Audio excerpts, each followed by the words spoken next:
पाकिस्तान और अफगानिस्तान के दरमियान मुज़ाकरात नाकाम हो चुके हैं। इन मुज़ाकरात की नाकामी के बाद दोनों ममालिक के दरमियान शदीद ख़तरनाक किस्म की जंग हो सकती है। ऐसी जंग जिसका अंदाज़ा किसी को नहीं है। नाज़रीन किराम, मैं आपको बताता चलूँ कि पिछले कुछ दिनों से पाकिस्तान और अफ़गानिस्तान के दरमियान मुज़ाकरात हो रहे थे तुर्की इस्तांबुल में, और अब वज़ीर ख़ारजा की तरफ से ये ऐलान किया गया है कि ये मुज़ाकरात नाकाम हो चुके हैं और दोनों ममालिक की जो मुज़ाकराती टीमें हैं वो अपने अपने ममालिक में पहुँच चुकी है। यहाँ पर एक इंतहाई अहम बात आपके साथ शेयर करनी ज़रूरी है, वो ये है कि पाकिस्तान की तरफ से इन मुज़ाकरात में सिर्फ एक मुतालबा किया गया था, और वो मुतालबा ये था कि अफ़गानिस्तान की सरज़मी पाकिस्तान के ख़िलाफ़ यूज़ ना हो, क्योंकि पिछले कुछ अरसे से देख रहे हैं कि अफ़गानिस्तान की सरज़मी पाकिस्तान के ख़िलाफ़ यूज़ होती है।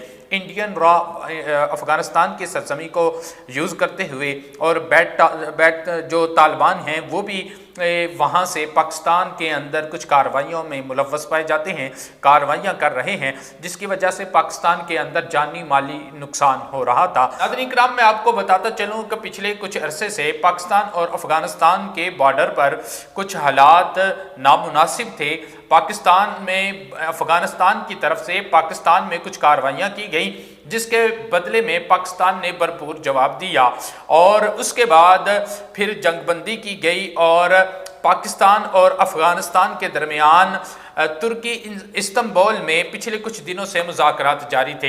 लेकिन अब वज़ीर ख़ारजा की तरफ से बयान आया है कि ये मुज़ाकरात नाकाम हो चुके हैं। नाज़रीन किराम, आपको यहाँ पर यह बताता चलूँ कि पाकिस्तान ने अफ़गानिस्तान से सिर्फ एक ही मुतालबा किया था इन मुज़ाकरात के लिए कि अफ़गानिस्तान की सरज़मी पाकिस्तान के ख़िलाफ़ इस्तेमाल ना हो। इस शर्त को मानने से इनकार किया गया है, जिसके बाद ये मुज़ाकरात नाकाम हुए हैं। नाज़रीन किराम, ये तो पाकिस्तान, और इस नाकामी के बाद जो अभी तक की इतलात हैं उसमें यह बताया जा रहा है कि पाकिस्तान ने अफ़गानिस्तान के तरफ जो 5 तरफ से जो बॉर्डर हैं उनको मुकम्मल तौर पर बंद कर दिया गया है, और किसी भी तरह की जो तिजारत है वो भी करने से अभी मना कर दिया गया है। और इसके साथ में आपको ये बताता चलूँ कि दूसरी तरफ पाकिस्तान और भारत के दरमियान भी जो हालात हैं वो भी कशीदा हैं। बॉर्डर के ऊपर जो हमारी फ़ौज है उसको अलर्ट जारी है, और वो वहाँ पर भी एक्टिव हैं।